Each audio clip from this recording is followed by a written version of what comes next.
Dear students, welcome to our YouTube channel biology by Deepak नैन।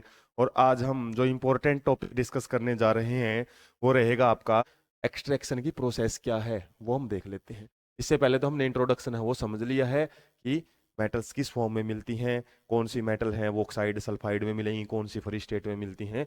अब हम पढ़ लेते हैं। ओरेज का हमने पढ़ लिया, जिस भी मेटल को हम इजिली किसी भी मिनरल से निकाल सकते हैं मोस्ट इकोनॉमिकली, उसको हम क्या बोलते हैं, ओरे। और ओरे आपको ऐसा प्योर नहीं मिलता, ओरे के साथ भी आपको क्या मिल जाती हैं, काफी सारी लार्ज अमाउंट ऑफ इम्प्यूरिटीज हैं वो मिल जाती हैं ओरेज के अंदर। कॉन्टामिनेटेड मतलब एक प्रकार से दूषित बोला जाता है, लेकिन यहाँ पे उसके साथ मिक्स हुई मिल सकती है। मिक्सर की फॉर्म में इम्प्यूरिटीज जो होती है ना, उनको हम क्या बोलते हैं, गैंग बोलते हैं या गैंग्यू भी बोला जाता है। जैसे उसके अंदर सोयल सैंड वगैरह मिलती है। तो ये पार्टिकुलर डेफिनेशन आपसे आएंगी, मिनरल्स क्या होता है, ओरेज क्या होती हैं, गैंग्यूज क्या होते हैं।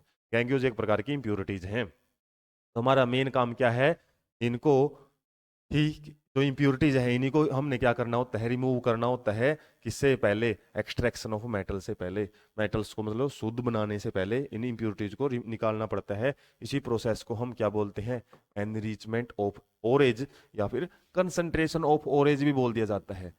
एनरिचमेंट भी बोल देते हैं, एनरिचमेंट ऑफ ओरे या फिर कंसंट्रेशन ऑफ ओरेज। चलो, ज्यादा से ज्यादा वो मेटल की कंसंट्रेशन हमने बढ़ानी है, इम्प्यूरिटीज को निकाल देना उसमें से।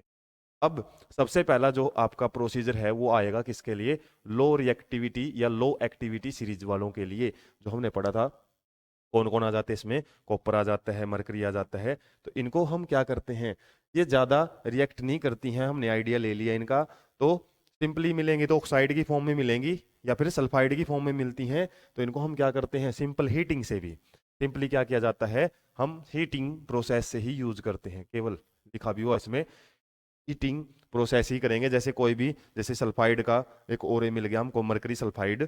तो इसमें क्या है, ऑक्सीजन की प्रेजेंस में जब इसको हम गर्म करते हैं तो क्या बन जाता है।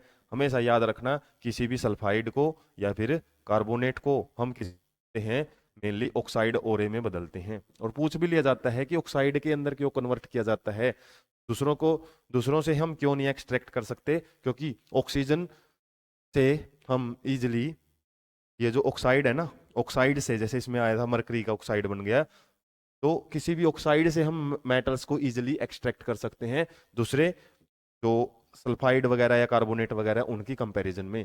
इनको आसानी से हम रिड्यूस करवा के हमारी प्योर मेटल है वो अलग कर सकते हैं। और जैसे ही हमारा HgO ये बना है, इसको और फर्दर हीटिंग करेंगे तो सिंपली क्या बन जाता है, हमारा मरकरी अलग हो जाता है लिक्विड फॉर्म में, और ऑक्सीजन है वो गैस की फॉर्म में उड़ जाती है। तो सिंपल हीटिंग याद रखना आपने, हीटिंग से ही हम क्या कर सकते हैं, लो रिएक्टिविटी सीरीज की मेटल्स को नॉर्मली एक्सट्रैक्ट कर सकते हैं। इसी प्रकार का एग्जांपल कॉपर का दिया हुआ है। कॉपर सल्फाइड की रिएक्शन ऑक्सीजन के साथ करवाएंगे तो क्या बन जाता है, कॉपर ऑक्साइड।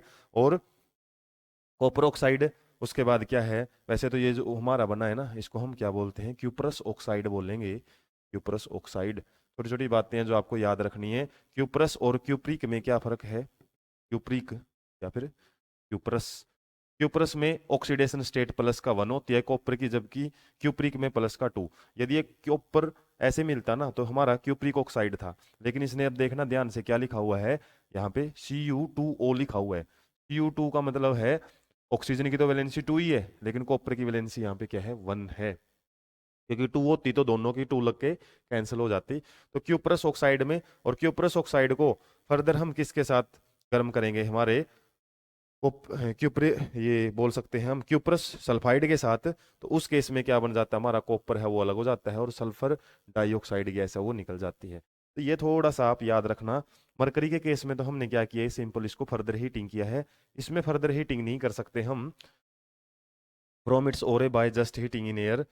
तो हम क्या कर सकते हैं, सिंपली इसको कॉपर सल्फाइड के साथ ही हीट करना पड़ेगा। डायरेक्ट अकेला हीट करने से ये ऑक्सीजन है वो नहीं निकलती।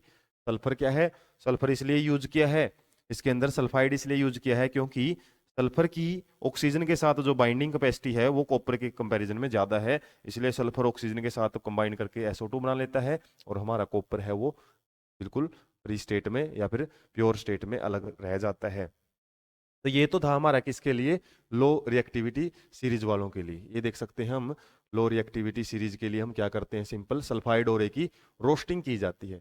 रोस्टिंग का मतलब आगे बढ़ेंगे। रोस्टिंग क्या होता है? ऑक्सीजन की प्रेजेंस में जब हीट किया जाता है किसी भी चीज को, और खासकर सल्फाइड वालों को, ताकि उसको किस में कन्वर्ट किया जा सके? ऑक्साइड में कन्वर्ट किया जा सके। देख भी सकते हो, सल्फाइड को ऑक्सीजन की प्रेजेंस में जब हम हीट करते हैं ऑक्साइड में बदलने के लिए, इसी प्रोसेस को हम क्या बोलते हैं? रोस्टिंग। और जब ऑक्सीजन नहीं दी जाती, ओनली हीट किया जाता है ऑक्सीजन की एब्सेंस में, उसी को हम कैल्सिनेशन बोलते हैं। कैल्सिनेशन।